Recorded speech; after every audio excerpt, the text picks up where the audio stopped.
Hello everyone, this is Anuja और आज का टॉपिक है शमशुद्दीन इल्तुतमिश। इल्तुतमिश का जो कार्यकाल था वो 1211 से 1236 ईस्वी तक रहा। और ये जो टॉपिक है वो बीए पार्ट सेकंड ईयर के मध्यकालीन भारत का इतिहास नामक जो पेपर है उससे लिया गया है। इल्तुतमिश जो था वो एक इल्बारी तुर्क परिवार में पैदा हुआ था और बहुत ही योग्य व्यक्ति था, लेकिन उसके भाइयों ने उसे बेच दिया था दास के रूप में।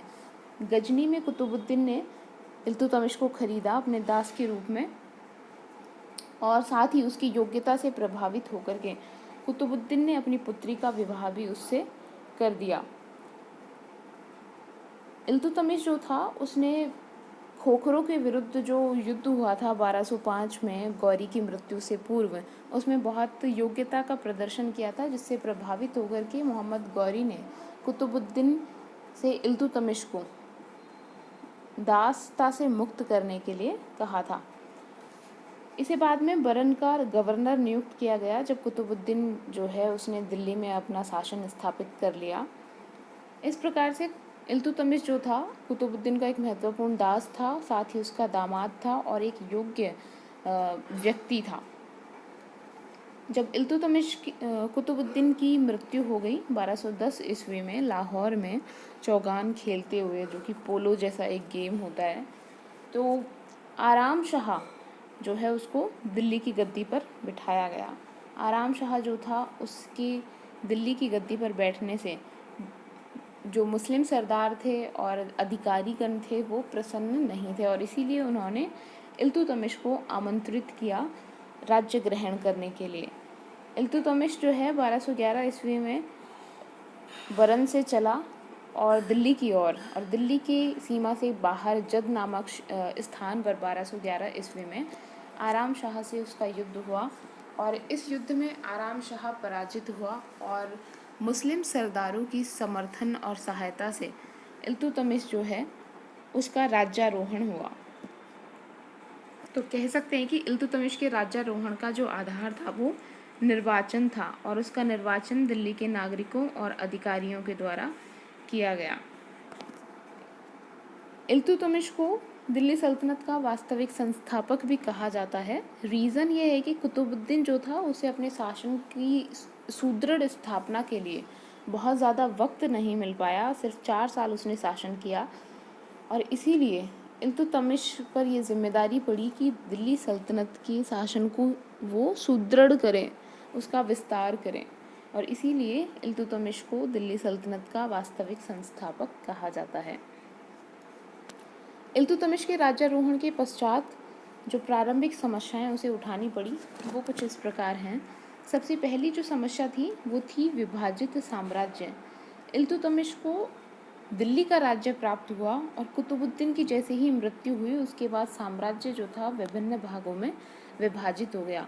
जैसे बंगाल बिहार वाला जो क्षेत्र है वो एकदम स्वतंत्र हो गया, उन लोगों ने अपनी स्वतंत्रता की घोषणा कर दी। साथ ही इसी समय मोहम्मद गौरी के जो अन्य दास थे कुतुबुद्दीन के समकालीन, उनमें से भी कुछ लोग स्वयं को राज्य का अधिकारी मानते थे, उत्तराधिकारी मानते थे, राज्यारोहण के योग्य मानते थे, तो इसीलिए उन्होंने भी अपना सर उठाना शुरू कर दिया।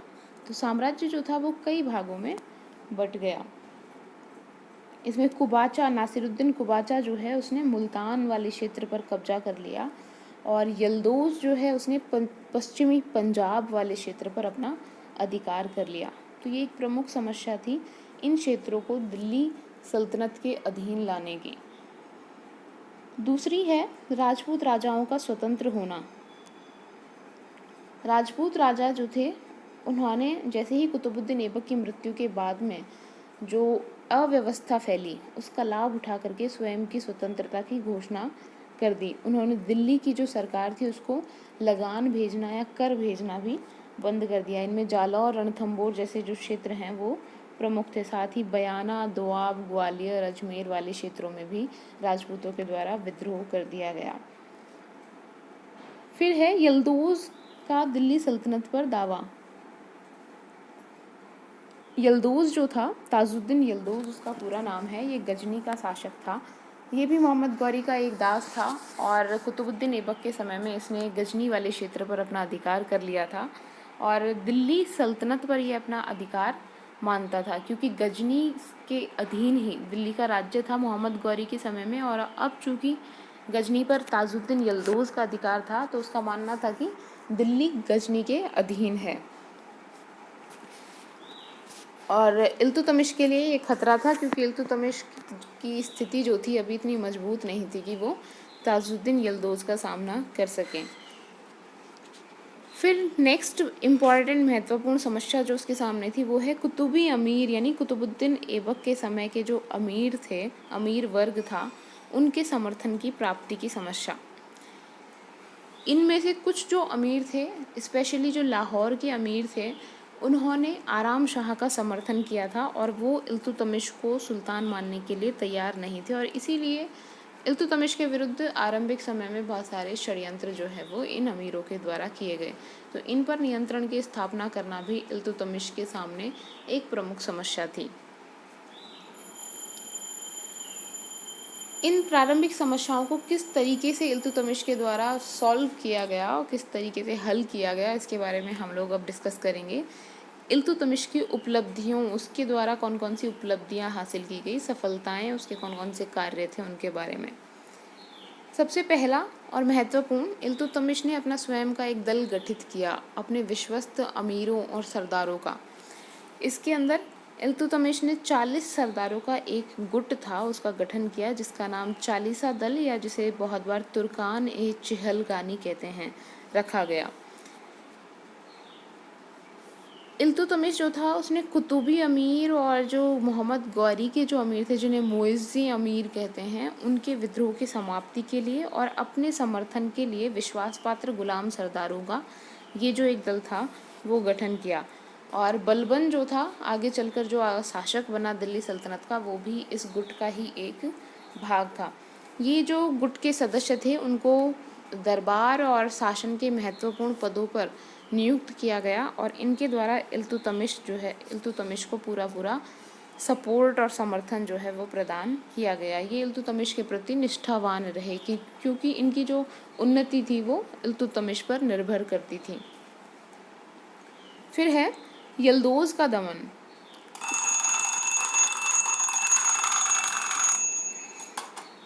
यल्दौज़ जो है, ताजुद्दीन यल्दौज़, जैसा मैंने बताया कि गजनी में उसका शासन था और दिल्ली की सल्तनत पर वो अपने अधिकार का दावा कर रहा था।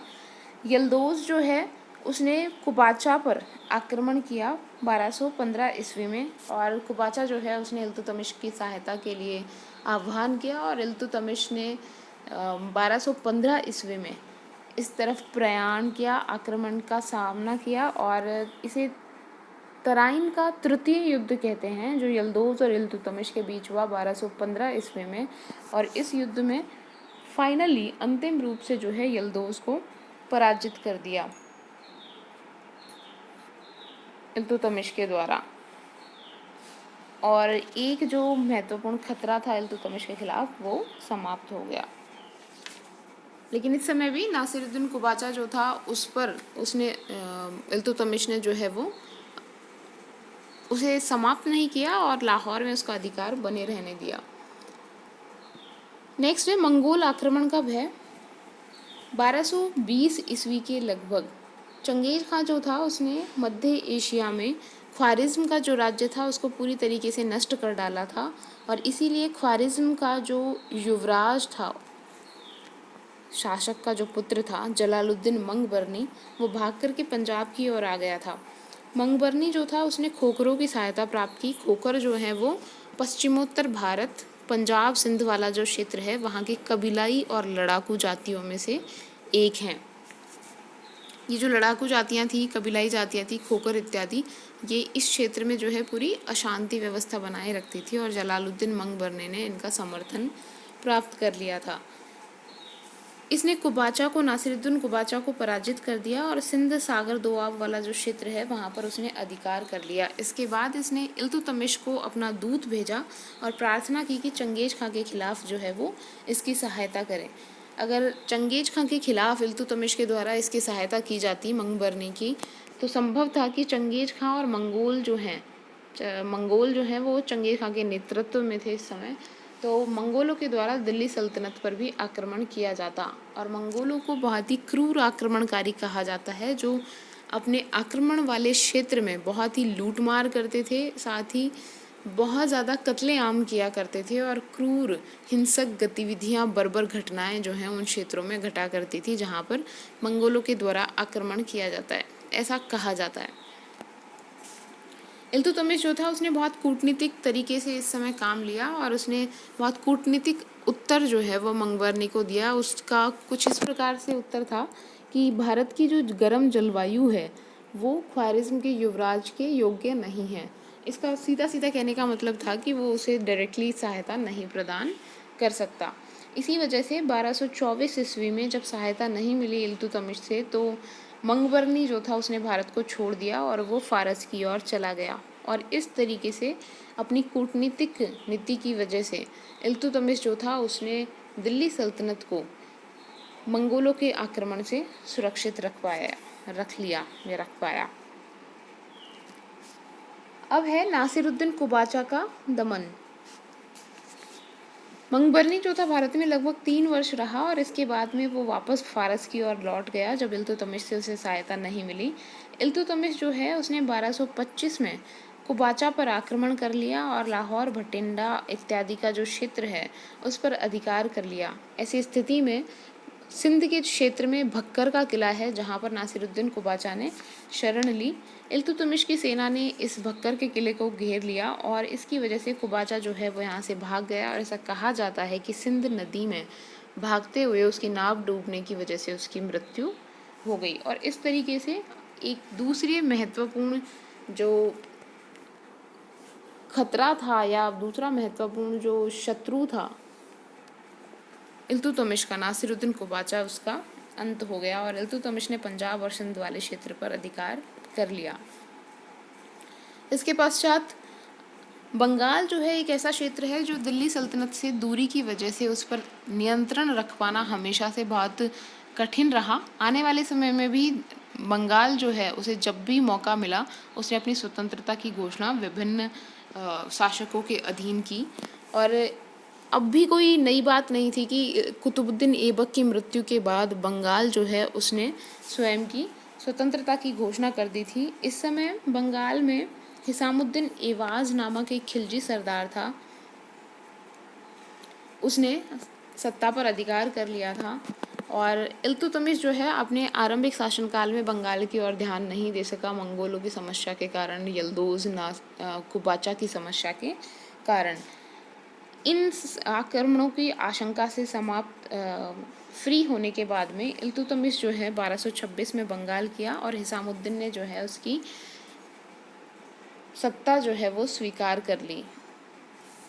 लेकिन जैसे ही इल्तुतमिश वापस लौटा उसने पुनः अपनी जो है स्वतंत्रता की घोषणा कर दी। बाद में इल्तुतमिश का जो बड़ा पुत्र था नासिरुद्दीन, उसने पुनः बंगाल में जो है दिल्ली सल्तनत का क्षेत्र या उसका राज्य जो है उसका अधिकार स्थापित किया। राजपूत राज्यों पर विजय। मैंने ऑलरेडी कहा कि कुतुबुद्दीन की मृत्यु के बाद में जितने भी राजपूत राजा थे उन्होंने अपनी स्वतंत्रताओं की घोषणा कर दी और इसीलिए फिर से इन क्षेत्रों की विजय का अभियान जो है वो इल्तुतमिश ने शुरू किया। इनमें रणथंबोर, जालौर इत्यादि जैसे क्षेत्र जो हैं वो शामिल थे। बयाना, थंगीर, अजमेर, नागौर इत्यादि क्षेत्रों में अपनी विजय करके इल्तुतमिश ने वहाँ जो है तुर्क गवर्नरों को नियुक्त किया। 1231 ईस्वी में उसने ग्वालियर को जीता। हालांकि कालिंजर का जो किला है मध्य प्रदेश में, उसको जीतने में वो असफल रहा। कालिंजर जो है राजपूतों का एक महत्वपूर्ण केंद्र और किला जो है वो हमेशा से रहा है। उसने दोआब का जो क्षेत्र है, गंगा यमुना दोआब, वहाँ जितने भी राजपूत राजाओं द्वारा विद्रोह किया जा रहा था, राजपूत सरदारों द्वारा, उनका उसने दमन किया। बदायूं, कन्नौज, वाराणसी, कटेहर, बहराइच इत्यादि क्षेत्रों में जो है उसने पुनः सल्तनत की सत्ता जो है उसको सुदृढ़ किया, इन राजाओं को अपने अधीन किया। एक महत्वपूर्ण उपलब्धि इल्तुतमिश की जो मानी जाती है वो है सल्तनत को वैधानिक मान्यता प्रदान करना या प्राप्त करना खलीफा से। खलीफा से उसने 1229 ईस्वी में अधिकार पत्र प्राप्त किया और खिल्लत प्राप्त की। इसीलिए दिल्ली सल्तनत को एक वैधानिक स्थिति जो है वो कानूनी स्थिति जो है वो प्राप्त हुई और दिल्ली सल्तनत का वास्तविक संस्थापक और प्रथम सुल्तान इल्तुतमिश को कहा जाता है। क्योंकि हमें पता है कि कुतुबुद्दीन ऐबक जो था उसने सुल्तान की उपाधि ग्रहण नहीं की थी, सिपह सालार की जो उपाधि थी वही उसने ग्रहण की थी। तो इसे प्रथम सुल्तान जो है, वास्तविक सुल्तान जो है दिल्ली सल्तनत का, वो माना जाता है। इल्तुतमिश के शासन का अगर मूल्यांकन करें तो कुछ महत्वपूर्ण बातों पर हमें ध्यान देने की ज़रूरत है। जैसे सबसे महत्वपूर्ण कि दिल्ली सल्तनत के वास्तविक संस्थापक के रूप में इल्तुतमिश को स्वीकार किया जाता है। उसने कुतुबुद्दीन ऐबक के जो समय के अमीर थे उनका दमन करके अपनी सत्ता को सुदृढ़ किया। आराम शाह के जो समर्थक थे उनसे युद्ध किया। उसने फिर अपने प्रमुख प्रतिद्वंदियों जैसे नासिरुद्दीन कुबाचा और ताजुद्दीन यल्दोज़ उनको समाप्त किया। सैनिक कार्रवाई की उनके खिलाफ। तो कह सकते हैं कि सैनिक जो योग्यता थी वो भी इल्तुतमिश में थी। एक कुशल शासक था।